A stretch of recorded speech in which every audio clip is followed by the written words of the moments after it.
Kapan antum mimpi ini? Baca isti'adzah. A'udzu billahi minasyaitonir rajim, lalu tiup ke sebelah kiri. Ditiup ya.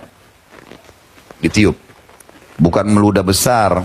Bismillahirrahmanirrahim. Bismillah.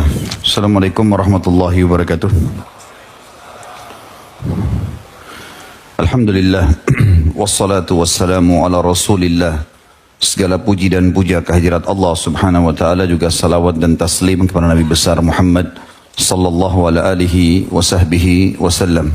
Kita akan melanjutkan bahasan dosa-dosa besar. Semoga Allah SWT selamatkan kita dari itu. Dan kita masuk insya Allah malam ini dosa besar ke-122. Tentang masalah berdusta dalam mimpi. Saudaraku seiman, kita tahu bersama-sama dan kita tentu pernah lalui dalam hidup kita. Bahkan mungkin sering sekali kita mimpi. Dan mimpi ini dijadikan oleh sebagian ulama sebagai dalil akal atau secara akal tentang buktinya ada alam gaib. Di antaranya Syekh Abu Bakar Jazair rahimahullah menjelaskan masalah itu dalam buku beliau tentang masalah mimpi itu bagian daripada bukti adanya alam gaib. Karena kita dalam kondisi tidur tapi melihat diri kita seperti naik di atas tunggangan. Kalau kita mungkin kendaraan sekarang, mungkin naik pesawat, ngobrol sama orang, makan. Kemudian juga ada hal-hal yang kadang-kadang yang kita tidak sukai, ya, mungkin berkelahi dan yang lainnya. Maka semua ini bisa dirasakan efeknya. Pada saat orang bangun, kadang-kadang masih dirasakan efeknya. Sementara dia sendiri ada di ranjangnya. Berarti ini secara akal dan bisa kita rasakan setiap saat ada sesuatu yang gaib. Selain daripada tentu banyak hal-hal yang kita bisa rasakan tapi tidak terlihat. Seperti perasaan kita, rasa suka, rasa sedih, marah, lapar, haus. Kita bisa rasa tapi tidak kelihatan. Maka ini semua bukti-bukti nyata tentang adanya alam gaib. Secara akal, gitu kan. Bahwasanya ada hal-hal di sekitar kita, kita nggak bisa lihat dengan mata, tetapi bisa dirasakan. Tapi itu bukan hal yang akan kita bahas pada malam ini. Yang kita akan bahas fokus adalah tentang masalah mimpi itu sendiri dari sisi dalil-dalil syar'i, bagaimana agama memandang tentang masalah mimpi. Lalu kita masuk ke bahasan kita, haramnya berdusta dalam mimpi itu atau menyampaikan mimpi kepada orang lain. Saudaraku seiman, mimpi ini dibagi tiga oleh Nabi alaihi salatu wassalam. Mimpi itu dibagi tiga oleh Nabi alaihi salatu wassalam. Disebutkan di dalam sebuah riwayat yang sahih dari sahabat Nabi yang mulia Auf ibn Malik radhiyallahu anhu. Dan hadis ini sahih diriwayatkan Ibnu Majah dan Ibnu Abi Syaibah. Kalau Nabi SAW bersabda mimpi dibagi atau terbagi menjadi tiga kriteria. Yang pertama, mimpi buruk dan menakutkan. Juga menyedihkan. Dan kata Nabi, pastikan itu dari syaitan. Saya ulangi, mimpi yang pertama ini, mimpi buruk yang kita tidak suka, menakutkan, dan menyedihkan. Semua itu dari syaitan. Yang kedua, Nabi SAW mengatakan mimpi yang menggelisahkan seseorang karena terus saja terbawa walaupun dia sudah bangun. Dan ini biasanya disebabkan karena gejolak yang sedang ada di benaknya, baik di hati ataupun di pikirannya. Misal dia sedang berpikir untuk membuka sebuah usaha. Terus kemudian dia berpikir untuk meminjam uang dari seseorang. Atau dia berpikir untuk mau model tertentu tokohnya. Kemudian dia mimpi melihat itu. Itu karena terbawa dengan perasaan dia. Ya. Kemudian yang ketiga adalah mimpi yang merupakan petunjuk. Dan merupakan cabang dari mukjizat kenabian. Atau dikenal dengan ru'ya shadiqah. Juga dalam hadis yang lain, hadis yang sahih riwayat Bukhari, Abu Hurairah meriwayatkan radhiyallahu anhu bahwasanya Nabi alaihi salatu wassalam bersabda, mimpi itu 3 macam. Bisikan hati, maksudnya tadi di hadis yang sebelumnya, poin nomor 2, ini ya. Bisikan hati artinya apa yang sedang terlintas di benak dia, yang terlalu dia fikirkan sehingga terbawa dalam mimpinya. Kalau dia lagi pengen sekali makan makanan tertentu dan dia tidak dapat, akhirnya datang dalam mimpi. Mungkin yang bujang-bujang pengen sekali nikah sama seseorang, tapi dia mengkhayal tidak bisa dijangkau, lalu mimpi menikah sama orang itu.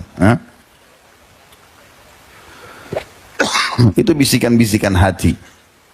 Yang kedua, kata Nabi SAW, ditakut-takuti oleh syaitan. Ini mirip tadi dengan hadis yang sebelumnya, bagian yang pertama. Ya, cuma di sini ya, terbalik. Dan yang ketiga, kabar gembira dari Allah. Kabar gembira dari Allah. Atau tadi mirip juga dengan hadis sebelumnya. Dia adalah bagian ketiga. Atau dikenal dengan ru'ya sadiqah.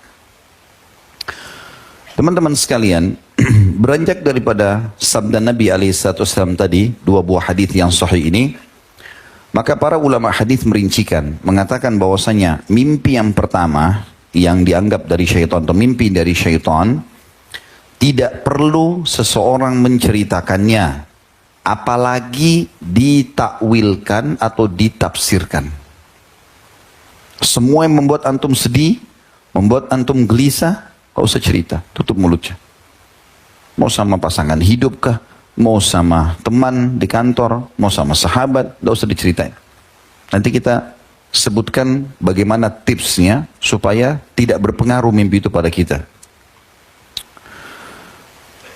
Sebagaimana riwayat Jabir radhiyallahu anhu dalam hadis yang sahih, hadis ini diriwayatkan Imam Muslim, bahwasanya seseorang laki-laki pernah datang kepada baginda Nabi alaihi salatu wassalam. Kemudian orang ini berkata, "Ya Rasulullah, aku mimpi melihat kepalaku dipenggal. Lalu kemudian kepalaku itu menggelinding dengan cepat dan aku berusaha mengejarnya untuk memegangnya. Apa yang dimaksud dengan itu ya Rasulullah?" Lalu Nabi SAW tertawa dan mengatakan, apabila syaitan mempermainkanmu dalam mimpimu, maka janganlah kau menceritakannya. Dan kata Jabir radhiyallahu anhu, setelah itu saya pernah mendengar Nabi SAW sampaikan di atas mimbar, bila seseorang di antara kalian dipermainkan oleh syaitan dalam mimpinya, maka janganlah dia ceritakan. Jadi apapun sifatnya, kalau sedih segala macam, tidak perlu sama sekali ceritakan. Tipsnya supaya mimpi itu tidak berpengaruh pada kita, yang merupakan gangguan syaitan tadi, cukup banyak riwayat yang menjelaskan, tapi saya sebutkan dulu poin-poinnya. Yang pertama, begitu antum mimpi buruk, mimpi jatuh dari jurang, mimpi digigit hewan,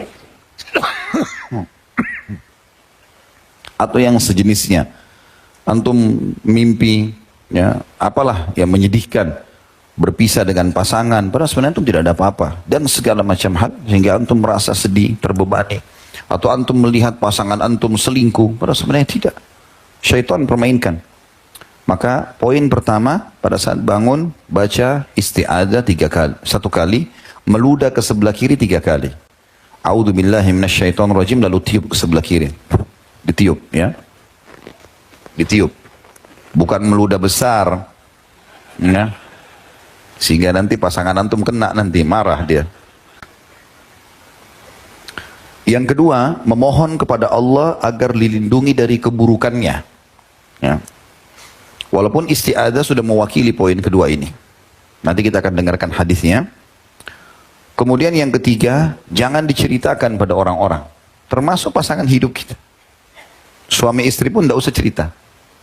Kapan itu menyedihkan, kapan itu mengganggu hubungan rumah tangga, kapan itu memberikan, bahkan seringkali ada suami istri mereka tidak ada apa-apa, tapi salah satunya dimimpikan menikah sama orang lain, bercerai, ribut.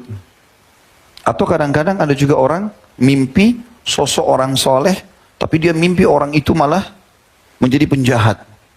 Ya. Permainan syaitan. Dan banyak contoh yang ulama sebutkan dalam masalah ini. Sesuatu yang tidak masuk di akal, selesai. Ya. Itu sesuai dengan hadis Nabi SAW. Apabila kalian bermimpi buruk, apabila kalian mengalami mimpi buruk, kata Nabi SAW, hendaklah meludah ke sebelah kiri 3 kali. Dan memohon perlindungan kepada Allah dari kejahatan syaitan dan dampak buruk mimpi tersebut. Kemudian jangan ceritakan kepada orang lain mimpi itu. Atau jangan ceritakan mimpi tersebut pada siapapun. Maka mimpi itu, kalau dia lakukan 3 hal tadi. Baca isti'adzah, meludah sebelah kiri 3 kali, tidak ceritakan sama orang, maka dampak buruk mimpi tersebut tidak akan mengganggunya. Atau maka mimpi itu tidak akan memberi dampak buruk kepadanya. Hadis riwayat Bukhari Muslim. Hadis sahih ini. Dan Imam Nawawi rahimahullah berkata, terkadang ada orang yang menafsirkan mimpi itu dengan tafsir buruk. Ya, jadi makanya antum tidak boleh cerita kepada sembarang orang. Apalagi kalau itu mimpi tadi yang buruk, yang menyedihkan, yang tidak enak. Karena kalau kita cerita sama orang, Imam Nawawi mengatakan dalam syarah Sahih Muslim, menjelaskan hadis Nabi SAW ini, di jilid 15 halaman 18, ya. Terkadang ada orang menafsirkan mimpi itu dengan tafsir buruk, sebagaimana yang digambarkan dalam mimpi itu. Misalnya, orang pincang, apalah jatuh, cerai, lalu dia bicara sembarangan sama orang, sehingga orang itu mulai menafsirkan. Nanti kita akan jelaskan ya, bukan tidak boleh menafsirkan mimpi, tapi harus ahlinya. Tidak boleh sembarangan orang. Kapan dia bilang, oh sepertinya begini, bisa terjadi itu. Dengan takdir Allah subhanahu wa ta'ala. Ini Imam Nawawi mengatakan, terkadang ada orang yang menafsirkan mimpi itu dengan tafsir buruk, sebagaimana yang digambarkan dalam mimpi itu. Meskipun masih banyak kemungkinan, masih bisa terjadi yang lain, tapi orang ini sok tahu lalu dia menafsirkannya karena diceritakan oleh temannya. Tafsir buruk itu terjadi dengan takdir Allah Ta'ala. Karena mimpi yang dialami seseorang ibarat sesuatu yang terbang. Artinya, ketika mimpi itu memiliki 2 kemungkinan makna, kemudian ditafsirkan pada salah satu maknanya, maka akan terjadi sesuai yang mendekati sifat tersebut. Oleh karena itu, tadi kita dilarang untuk menceritakan. Ya. Dan tadi sudah kita jelaskan bagaimana seorang sahabat yang menggambarkan kepalanya terputus. Ya. Kalau kita tidak faham riwayat ini teman-teman sekalian, maka kita akan berpikir negatif. Oh, kepala saya dipenggal, apakah saya akan dibunuh orang? Bisa berpikiran begitu. Tapi ternyata Nabi SAW menganggap itu permainan syaitan. Sementara mimpi yang kedua, tadi itu mimpi yang pertama ya. Mimpi yang kedua adalah mimpi yang tadi bisikan hati maksudnya. Kita berbicara riwayat pertama yang saya sebutkan. Kalau di riwayat kedua ini disebutkan kriteria yang pertama. Yang bisikan-bisikan hati, yang kita cenderung mau makan, kita cenderung suka sama orang. Masuk dalamnya masalah ini biasanya mimpi junub ya. Terlalu suka sama seseorang berlebihan, akhirnya dia mimpi biologis di situ. Bahkan kadang-kadang ada orang bangga, dia bilang, ya paling tidak mimpinya. Kenapa antum ketawa? Pernah ngalami? Maka ia juga melakukan hal yang sama, seperti poin pertama tadi. Dia baca isti'adzah, dia meludah 3 kali sebelah kiri, kemudian dia tidak menceritakan kepada orang lain, sebagaimana hadis Nabi SAW. Kemudian yang ketiga, mimpi yang ketiga adalah ru'ya sadiqah tadi ya. Mimpi yang benar yang datangnya dari Allah Subhanahu wa taala. Nah, ini berbeda hukumnya. Misal semua yang menggembirakan seperti misalnya, dan tidak ada kemaksiatan ya, dalam arti kata gembira di sini memang menggembirakan positif, seperti antum melihat mengunjungi atau tawaf di Ka'bah, masuk ke surga, ya, ikut berjihad, ya, atau sedang sholat berjamaah, atau mimpi mengisi pengajian, atau hadir di pengajian, semua itu masuk dalam ru'ya shadiqah, mimpi yang benar. Dan ini masuk dalam sabda Nabi alaihi salatu wassalam tentang masalah ru'ya shadiqah. Banyak sekali hadisnya, di antaranya Nabi SAW mengatakan mimpi yang benar atau ru'ya shadiqah adalah bagian cabang dari 46 cabang mukjizat kenabian. Hadis Bukhari. Riwayat yang lain, mimpi yang benar dari orang beriman yang menggembirakan dia, dalam arti kata di dalam mimpi itu dia gembira karena dia melakukan ketaatan kepada Allah, apapun sifatnya, ya, maka itu bagian daripada 70 cabang mukjizat kenabian. Katanya Nabi sudah tidak ada, tapi seringkali Allah memberikan informasi dari mimpi orang-orang yang beriman ini, ya. Ini banyak contohnya, seperti misalnya mimpi sahabat Nabi dulu yang bernama Abdullah pada saat awal Nabi SAW hijrah ke Madinah. Kemudian muslimin belum memiliki azan, ya. Belum ada azan sholat waktu itu. Dan ini terjadi tahun kedua Hijriah sebelum perang Badr.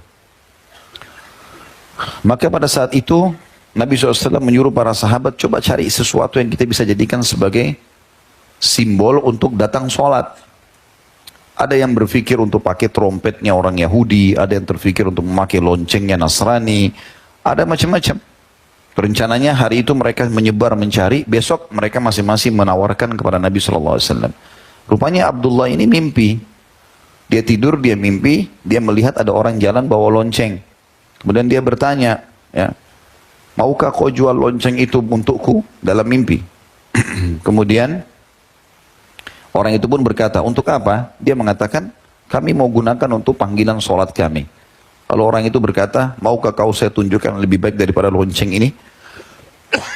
Kata dia, tentu saja. Lalu orang itu mengajarkan lafaz azan. Seperti sudah kita tahu, Allah Akbar, sampai la ilaha illallah. Setelah itu, dia bangun lalu dia datang kepada Nabi SAW. Ya Rasulullah, saya mimpi begini. Maka Nabi SAW mengatakan, mimpimu baik. Tapi ajarkanlah azan itu, lafaz-lafaz itu kepada Bilal, karena dia suaranya lebih bagus dari suaramu, ya. Maka jadilah Bilal muadzin Nabi alaihi salatu wassalam. Ini contoh. Dan cukup banyak tentunya contoh-contoh ru'ya shadiqah, ya. Ru'ya shadiqah cukup banyak. Dan Imam Malik mengatakan tidak seluruh mimpi patut diceritakan, hanya mimpi-mimpi baik saja. Dan termasuk sunnah Nabi SAW memang diceritakan mimpi itu. Kalau mimpi baik, ya, sunnah Nabi boleh kita ceritakan. Oh, saya mimpi mendatangi ini dan itu. Misalnya, saya datang ke Mekah, saya mengunjungi masjid Nabi, saya melihat ini dan itu semuanya adalah bagian dari mimpi yang baik. Termasuk mimpi bertemu dengan Nabi SAW. Nanti kita sebutkan juga di poin-poin kita itu. Semua mimpi yang baik ini, terutama dari para nabi, kalau mimpi nabi semuanya ru'ya shadiqah. Kalau mimpi nabi semuanya ru'ya shadiqah, artinya semuanya petunjuk dari Allah. Kalau kita tadi selain nabi masih dibagi 3 kriterianya, kan? Tapi kalau nabi-nabi semuanya mimpi baik. Jadi bahkan Nabi Muhammad SAW mengatakan dalam hadis Bukhari, sesungguhnya wahyu datang kepadaku terkadang dalam bentuk mimpi, ya. Terkadang dalam bentuk suara lonceng yang keras. Terkadang, ya, masuk ke dalam benak hatiku. Dan terkadang aku diajak bicara langsung oleh malaikat Jibril. Maka mimpi para nabi semuanya benar. Dan itu petunjuk. Kisah masyhur tentang mimpi nabi-nabi ini diantaranya Nabi Ibrahim alaihissalam yang masyhur pada saat mau menyembelih anaknya Ismail alaihissalam, yang Allah sebutkan dalam surah As-Saffat, surah nomor 37 ayat 102 sampai 105. Kalau yang punya program Al-Quran di handphone dibuka ini, As-Saffat surah 37 ayat 102 sampai 105. A'udzu billahi minasyaitonir rajim. Falamma balaga ma'ahu as-sa'ya qala ya bunayya inni ara fil manami anni azbahuka fanzur madza tara. Qala ya abati if'al ma tu'mar satajiduni insyaallahu minas sabirin. Itu As-Saffat 102 yang artinya pada saat Ismail sudah sampai umur dewasa, maka Ibrahim ayahnya alaihissalam berkata, wahai anakku, sesungguhnya aku melihat mimpi. Ya. Di dalam mimpiku itu aku melihat aku menyembelihmu. Maka lihatlah bagaimana pendapatmu. Kalau tadi, ingat riwayat sahabat tadi, riwayat Jabir, sahabat mimpi lahirnya di penggal. Ya. Lalu Nabi bilang apa? Itu dari syaitan. Tapi itu tidak berlaku untuk para nabi-nabi. Kalau Nabi benar. Makanya saya sengaja datangkan ini untuk menjelaskan pengecualian. Kalau kita mimpi kepala kita dipenggal, itu berarti dari syaitan. Sudah selesai. Kita ambil riwayat Jabir tadi. Hadis yang sahih itu. Tapi kalau nabi-nabi, itu berarti benar. Makanya Ibrahim alaihissalam menanyakan kepada anaknya Ismail alaihissalam, dan Allah ceritakan dalam Al-Quran. Bagaimana pendapatmu? Dia mengatakan, wahai ayahku tercinta, lakukanlah apa yang diperintahkan kepadamu, maka pastilah engkau akan mendapatkan aku dengan izin Allah termasuk orang-orang sabar. Perhatikan kalimat Nabi Ismail alaihissalam yang mengatakan, ya abati fa'al ma tu'mar. Kalimat ma tu'mar, wahai ayahku tercinta, kerjakan kepadamu apa yang diperintahkan. Kata ulama tafsir, Ismail alaihissalam sangat faham mimpi ayahnya Ibrahim karena dia nabi berarti benar. Berarti perintah Allah. Syaitan nggak bakal datang menggoda nabi-nabi. Nggak ada permainan syaitan ke nabi-nabi. Mereka tidak bisa itu. 103-nya, falamma aslama wa tallahu lil jabin, pada saat keduanya sudah menyerahkan diri, pasrah dengan keputusan Allah dalam mimpi tadi harus disembeli, Ibrahim harus menyembeli anaknya Ismail alaihissalam, dan sudah diletakkan di atas pelipisnya, maksudnya sudah ditidurkan dan sudah akan disembelih lehernya. 104-nya berbunyi, wanadainahu ayya Ibrahim. Maka pada saat itu benar-benar mereka sudah ikhlas dua-duanya. Ismail sudah pasrahkan lehernya, Ibrahim sudah mengayunkan pedangnya, sudah mau disembelih anaknya. Ujian Allah berat pada saat itu. Jadi bukan cuma sekedar baru niat lalu Allah sudah beritahukan kalau itu hanya cobaan, enggak. Sampai betul-betul Ismail dan Ibrahim sudah dua-dua pasrah. Falamma aslama, menyerahkan diri sudah. Watallahu lil jamin, sudah diletakkan dan akan disembeli. Maka kami memanggil, wahai Ibrahim. 105-nya, qad saddaqtar ru'ya.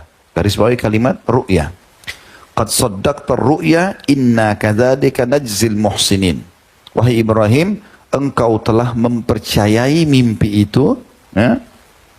Maka kamu atau begitulah kami membalas orang-orang yang berbuat kebaikan. Jadi ini salah satu contoh ru'ya sadiqah para nabi-nabi yang benar dan disebutkan dalam Al-Quran. Begitu juga yang masyhur kisah Nabi Yusuf alaihissalam, ya, dalam surah Yusuf,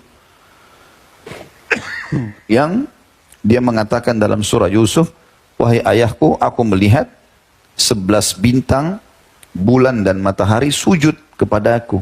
Ya. Maka pada saat itu Yakub alaihissalam, ayahnya Yusuf alaihissalam, menakwilkan mimpi itu sambil mengatakan, jangan pernah kau ceritakan itu pada saudara-saudaramu. Ya. Lalu ditakwilkanlah dalam sebuah riwayat dijelaskan kalau 11 orang itu adalah saudara-saudaranya Nabi Yusuf alaihissalam. Bulan adalah ibunya, matahari adalah ayahnya. Ya, kan? Tapi ini juga disebutkan, intinya ada mimpi. Dan itu kita sudah tahu, ada surah Yusuf menjelaskan masalah itu. Ya. Kemudian juga mimpi Nabi alaihissalam, banyak sekali. Banyak mimpi Nabi SAW, seringkali beliau mimpi. Bahkan salah satu tradisi Nabi SAW, beliau seringkali habis sholat subuh, pasti bertanya kepada sahabat-sahabat, ada enggak seseorang dan terdengar yang mimpi semalam? Ditanya. Kalau ada sahabat yang ceritakan, ya Rasulullah saya mimpi begini, Nabi takwilkan. Tapi kalau dari syaitan, kayak tadi sahabat, Nabi bilang itu permainan syaitan. Ya. Cuma memang Nabi SAW memang ahlinya di situ. Memang beliau mendapatkan wahyu untuk menakwilkannya. Ya. Contoh misalnya mimpi Nabi SAW adalah pada saat akan terjadi perang Uhud. Waktu pasukan Quraisy keluar 3.000 orang dari Mekah menuju ke Madinah dan sudah dekat dengan pintu gerbang Madinah, maka Nabi SAW merembukkan, bermusyawarah dengan para sahabat apa yang harus kita lakukan. Para sahabat Nabi yang tidak sempat ikut di perang Badr, lalu mendengar perang Badr yang tahun 2 Hijriah, sementara perang Uhud tahun 3 Hijriah. Itu ada malaikat yang datang, para syuhadanya mati dan berbicara dengan Allah. Pemimpin-pemimpin Quraisy banyak yang terbunuh. Mereka yang tidak sempat hadir di Badr, semangat, ya Rasulullah, kita keluar saja, lawan mereka. Apalagi kami nggak punya peluang kemarin di Badr. Sebagian sahabat mengatakan, ya Rasulullah, bagaimana pendapat Anda? Nabi mengatakan kalau saya cenderung bertahan di dalam benteng. Kalau dalam benteng maka otomatis musuh mudah dihadapi karena benteng-benteng zaman dulu tuh tinggi 10-15 meter bahkan lebih. Lalu dilumurin dengan minyak sehingga musuh nggak mudah untuk naik. Kadang-kadang juga kalau mereka tempelkan tangga disiram lagi dengan air panas, ya, atau apalah lahar yang panas yang dipanasin lalu dilemparkan ke musuh-musuh gitu. Tapi rupanya mayoritas sahabat berharap Nabi SAW keluar. Maka Nabi pun berdiri masuk ke rumahnya alaihissalam, lalu beliau pakai baju perang. Rupanya beberapa sahabat diantaranya Hamzah dan yang lainnya radhiyallahu anhum majma'in itu lalu berkata, sepertinya kita terlalu memaksakan pendapat kepada Nabi SAW. Terlalu maksain pendapat. Sekarang kita ke rumahnya Nabi saja, kemudian kita bilang aja sama Nabi, gitu. Kita bilang sama Nabi, gak apa-apa dia bertahan di Madinah aja. Mereka tunggu, begitu Nabi SAW keluar, sudah dengan pakai topi besi, baju besi, sudah dengan perisai, dengan pedang. Lalu mereka mengatakan, ya Rasulullah, sepertinya kami memaksakan pendapat pada Anda. Kalau Anda mau bertahan di Madinah silahkan. Maka keluarlah sabda Nabi SAW yang masyhur, tidak layak bagi seorang Nabi kalau sudah mengenakan baju perang, melepasnya kembali sampai Allah berikan petunjuknya. Dia menang atau dia kalah dari musuhnya. Dan ini ciri seorang muslim. Kalau sudah berazam, bertekad, dan itu kebaikan, tawakal ala Allah. Nggak boleh ragu-ragu. Jalan, selama itu kebaikan jalan. Maka pada saat itu Nabi SAW mengatakan, aku melihat mimpi. Aku melihat mimpi. Kata para sahabat, apa mimpi Anda Rasulullah? Kata Nabi SAW, aku melihat ada retakan di pedangku. Kemudian aku juga melihat ada sapi yang disembelih. Dan aku melihat aku masuk ke dalam sebuah benteng yang kokoh. Kata para sahabat, apa takwilnya ya Rasulullah? Kata Nabi SAW, kalau pedang yang retak itu berarti ada sahabatku yang terbunuh. Kalau sapi yang disembelih berarti ada kerabatku yang mati. Dan benteng yang kuat adalah kota Madinah. Dan betul terjadi seperti yang Nabi SAW takwilkan masalah itu. Dan cukup banyak tentu contoh-contoh yang berhubungan dengan masalah itu. Orang-orang juga pernah ada seorang wanita datang kepada Nabi SAW dan beliau menakwilkan itu ya, mimpinya. Tapi ini Nabi SAW, beliau memang layak untuk menakwilkan mimpi. Ada seorang wanita mengatakan, ya Rasulullah, saya mimpi ya, ada anak kecil atau ada bagian dari anggota tubuh Anda, maaf, ada bagian dari anggota tubuh Anda di rumahku, kata ibu itu. Kebetulan ibu ini, dia memang suka menjual jasa ASI. Ya. Maka dia mengatakan, ya Rasulullah, aku mimpi semalam melihat bagian dari tubuh Anda ada di rumah kami. Maka kata Nabi SAW, itu menandakan Fatimah akan melahirkan anak beliau SAW radhiyallahu anha, Fatimah Zahra akan melahirkan anak laki-laki dan dia nanti anak itu atau cucuku akan disusui olehmu. Maka terjadilah seperti yang disampaikan oleh Nabi SAW. Nabi SAW menekankan dalam sebuah hadis yang sahih, apabila seseorang dari kalian melihat mimpi yang menggembirakan, mimpi yang benar, hendaklah ia mengucapkan Alhamdulillah dan ceritakan ke orang lain. Tadi saya bilang mimpi tawaf di Ka'bah, mimpi masuk surga, boleh kita sampaikan. Bahkan bagian dari sunnah Nabi SAW kita menyampaikan. Tapi ingat ya, mimpi yang menggembirakan dan baik. Kapan itu menyedihkan, menyusahkan, atau masalah aib orang, maka itu semua dari syaitan. Lakukan tadi poin-poin yang sudah kita jelaskan. Kata Nabi SAW, apabila seseorang dari kalian melihat mimpi yang menggembirakan, maka hendaklah ia mengucapkan Alhamdulillah dan ceritakan ke orang lain. Sebaliknya, bila mimpinya buruk, ya, menyedihkan atau memunculkan duka citanya, ya, maka pastikan itu dari syaitan. Karena itu ia hendak mengucapkan isti'adzah. A'udzubillahi minasyaitonirrajim, dan jangan menceritakan pada orang lain karena mimpi itu tidak akan mendatangkan mudarat padanya. Hadis ini riwayat Bukhari. Ya. Ulama merincikan tentang masalah permainan syaitan tadi yang dilarang untuk menceritakan juga ini. Yang paling sering dalam rumah tangga itu dimimpikan selingkuh, diahnya atau pasangannya selingkuh, supaya terjadi cekcok. Kapan antum mimpi ini? Baca isti'adzah. A'udzubillahi minasyaitonirrajim. Meludah sebelah kiri 3 kali, kemudian jangan ceritakan, termasuk sama pasangan kita. Kapan antum terpancing? Bangun tengah malam korek. Saya mimpi tadi. Kamu jalan sama ini dan itu, ya. Pasti benar. Ini handphonemu saya periksa. Ini dia jadi syaitan manusia, ya, yang mendukung syaitan jin. Ini kalau ada syaitan jin di sini marah sama kita nih, kita bongkar kedoknya, ya. Jadi tidak boleh cerita. Itu contoh ulama mengatakan dalam masalah rumah tangga. Yang paling sering dimimpikan perselingkuhan atau tadi mimpi junub, ya. Kalau orang mimpi junub sesekali mungkin masuk akal. Tapi kalau ada orang rutin seminggu sekali, ya, ini tanda tanya ini. Nah, maka itu contoh. Begitu juga ulama memberikan contoh dalam rumah tangga ini, kalau ada wanita muslimah hamil, kadang-kadang syaitan bermain memimpikan bayinya keluar atau bayinya hilang. Padahal sebenarnya tidak ada. Selama itu tidak terjadi real di depan mata kita, berarti permainan syaitan. Karena itu menyedihkan kan? Sehingga kalau dia sedih, betul-betul berpengaruh pada janinnya. Itu juga contoh dalam persahabatan. Untuk merusak ukhuwah Islamiyah, dibuatlah mimpi macam-macam oleh syaitan ini. Dimimpikan temannya mencuri barangnya, dimimpikan temannya selingkuh dengan pasangannya, dimimpikan ini dan itu. Ini semua syaitan. Dan jangan ceritakan sama teman kita, jangan ceritakan sama pasangan kita. Itu contoh-contoh, ya. Dan cukup banyak contoh dalam masalah ini. Kita teman-teman akan masuk sekarang ke poin juga tentang khusus, ya, bagian dari bahasan kita, mimpi Nabi Muhammad SAW.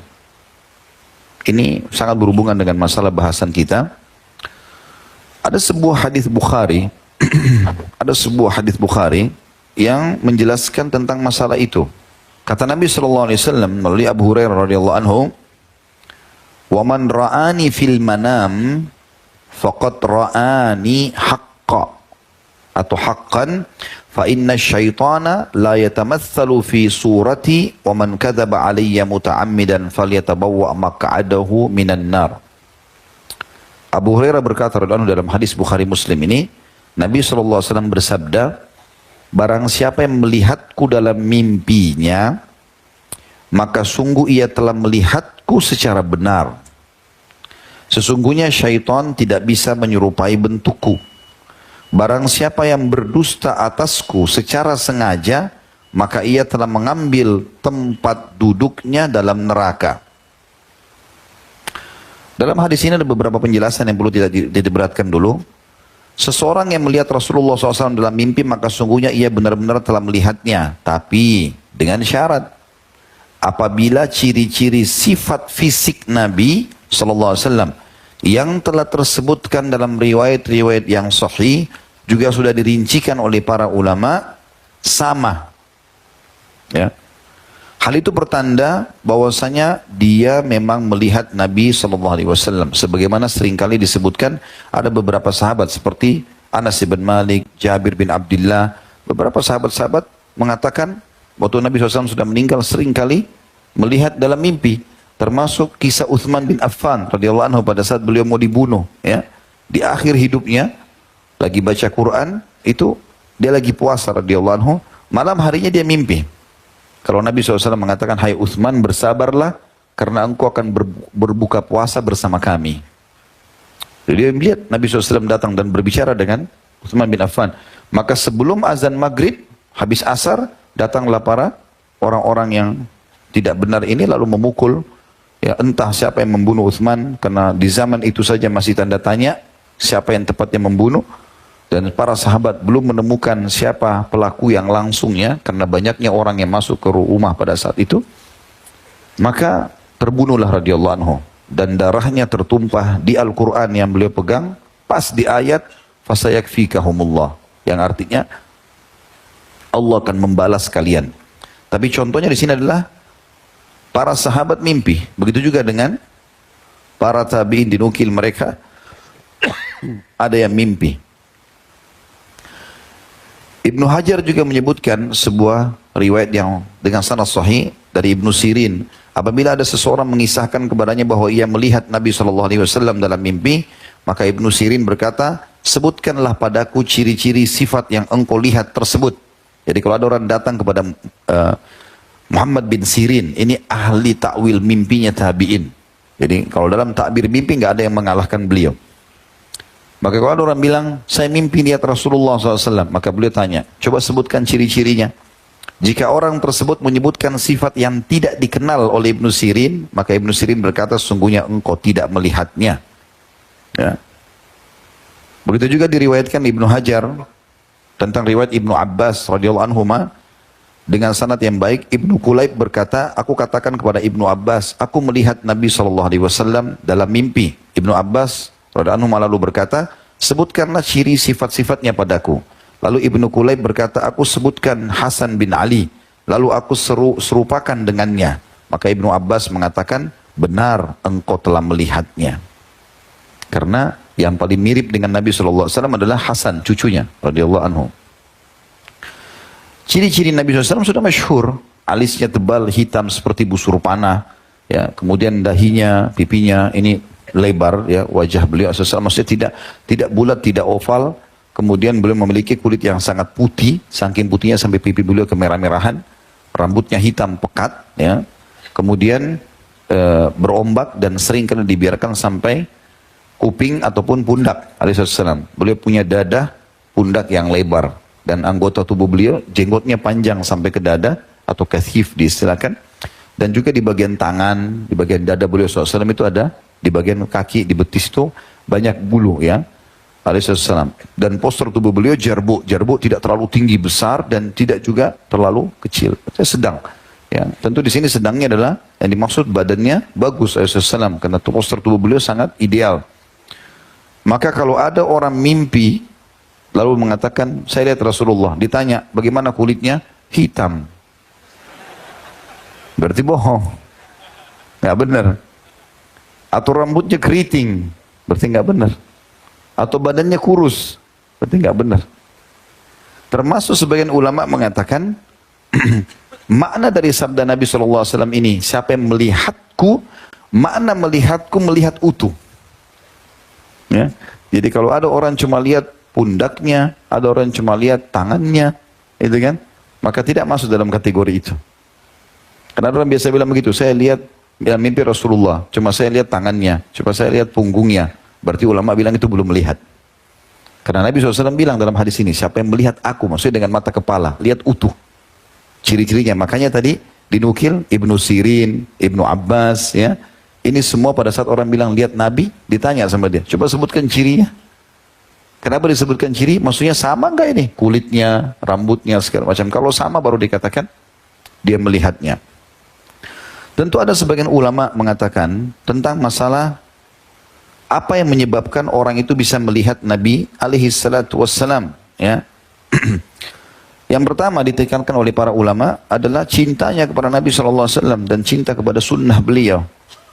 Karena beliau sendiri berkata dalam sebuah riwayat Bukhari Muslim kepada seseorang sahabat, Abdullah bin Mas'ud mengatakan, seorang laki-laki datang kepada Rasulullah SAW lalu bertanya, ya Rasulullah, bagaimana pendapatmu tentang seseorang yang mencintai satu kaum dan ia tidak berjumpa dengan mereka? Maka Nabi SAW mengatakan, seorang manusia akan dikumpulkan bersama orang yang dicintainya. Juga ada sahabat yang masyhur dalam riwayat Bukhari mengatakan, ya Rasulullah, aku minta satu hajat. Kata Nabi SAW, apa itu? Aku ingin bersamamu di surga. Lalu kata Nabi SAW, ada hajat yang lain? Tidak ada. Nabi tanya sampai 3 kali, tidak ada. Lalu kemudian berkatalah Nabi SAW, bantulah aku dengan memperbanyak, ya, memperbanyak untuk sujud, ya, memperbanyak sujud. Kemudian dalam hadis Bukhari juga disebutkan, ini disebutkan dalam buku Adabul Mufrad, bahwasanya Jubair bin Nufair meriwayatkan dari bapaknya, ia berkata, pada suatu hari kami duduk di dekat Mikdad bin Al-Aswad.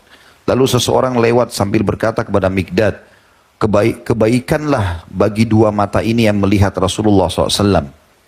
Ya, maksudnya dia memuji sahabat yang sempat lihat Nabi dengan matanya, itu kemuliaan. Lalu Jubair menanggapi, demi Allah, kami berkeinginan melihat apa yang engkau lihat dan menyaksikan apa yang engkau saksikan. Ya. Kata sebagian ulama hadis, artinya kalau orang itu betul-betul ingin melihat Nabi SAW dari hatinya tulus, bisa kemungkinan Allah perlihatkan dia. Tapi ingat dengan ciri-ciri yang benar tadi. Karena dikuatkan dengan riwayat yang lain. Sebuah hadis yang berbunyi dari Abu Hurairah radhiyallahu anhu bahwasanya Rasulullah SAW bersabda, umatku yang amat mencintaiku atau yang sangat mencintaiku adalah manusia yang datang setelahku. Ya. Salah seorang dari mereka berkeinginan seandainya ia dapat melihatku meskipun mengorbankan keluarga dan hartanya. Artinya dia betul-betul rindu ingin melihat Nabi SAW. Bahkan kalau perlu seluruh hartanya apapun yang dia miliki semuanya diserahkan, diinfakkan demi untuk bisa melihat Nabi SAW. Tetapi ulama batasi juga di sini teman-teman. Bukan berarti ada amalan-amalan khusus seperti banyak buku-buku begitu. Baca salawat sampai 10.000 kali. Segala macam. Ini belum pernah dinukil, ya. Walaupun baca salawat mulia, bagus sekali. Tapi yang dinukil oleh ulama tadi karena ada dalilnya, poin-poin yang sudah kita sebutkan. Baik, kita tutup teman-teman sekalian dengan inti bahasan kita. Apa yang kita sampaikan tadi tentang mimpi dan hukum-hukumnya dan berbagai macam dalil, ini perlu kita garis bawahi bahwasanya harus benar. Kalau ada seseorang dia menceritakan karena temannya cerita, oh dia mimpi lihat Rasulullah, si fulan lihat surga, dia juga ingin cerita, maka ini dia bohong, masuk dalam kategori dosa besar. Itu yang jadi bahasan. Saya bacakan cuma sedikit saja. Kata Syekh Muhammad di sini, sebagian orang ada yang sengaja membikin cerita mimpi yang tidak dialaminya untuk tujuan tertentu, misalnya untuk mendapatkan keistimewaan, popularitas, menumpuk materi, ya, atau menakut-nakuti orang yang sedang bermusuhan dengannya. Banyak orang awam memiliki kepercayaan tertentu terhadap mimpi, sehingga mereka amat tergantung dengannya. Orang-orang yang macam inilah yang banyak menjadi korban penipuan soal mimpi. Makanya tadi kita berikan kriteria yang 3 itu ya. Jadi ambil kesimpulan, semua yang menyedihkan, tidak enak, jangan dipercaya udah. Baca istiadat, jangan cerita orang. Karena ini yang banyak ditunggangi oleh orang-orang yang tidak benar. Rasulullah SAW memberi ancaman keras kepada orang yang suka mengadang-adakan mimpi yang tidak pernah mereka lihat. Sebagaimana sabda beliau dalam hadis Bukhari di jilid 6 halaman 540. Ini cuma 2 buah hadis saja. Yang pertama adalah sabda Nabi SAW, inna min a'zamil fura ayyadda'iya inna min a'zamil fara ayyadda'iya ar-rajulu ila ghairi abih au yuriya aynahu ma lam tara wa yaqula ala rasulillahi sallallahu alaihi wasallam ma lam yakul. Sesungguhnya di antara kebohongan terbesar adalah seseorang yang mengaku bernasab kepada selain bapaknya. Dia tahu bapaknya si A, dia nasabkan kepada si B. Ini sudah pernah kita bahas di dosa-dosa besar, tidak boleh, dan ini bisa kufur. Atau bercerita tentang mimpi yang tak pernah ia lihat dan meriwayatkan atas Rasulullah SAW sesuatu yang tidak pernah beliau katakan. Ini termasuk kedustaan paling besar. Jadi ada 3 hal dalam hadis ini, salah satunya adalah mimpi yang tidak pernah dilihat. Penutupan bahasan kita adalah hadis yang selanjutnya. Riwayat Imam Bukhari jilid 12 halaman 427, kata baginda Nabi SAW, man tahallama bihulmin lam yarahu kulli fa'an ya'kida baina sya'iratain walan yaf'al. Barang siapa yang menceritakan mimpi yang tidak ia lihat, maka ia dibebani mengikat 2 biji gandum dan tentu ia tidak akan mampu melakukannya. Kata Syekh Muhammad, mengikat biji gandum adalah sesuatu yang mustahil. Biji gandum digabungkan tidak mungkin. Tetapi balasan itu setimpal dengan perbuatannya. Kata sebagian ulama, maksudnya adalah dia akan disiksa pada hari kiamat dan tersibukkan dengan itu. Kalau dia tidak bisa lakukan, maka akan dihukum dan dicambuk oleh para malaikat. Dan ini termasuk ancaman yang berat. Allahu a'lam.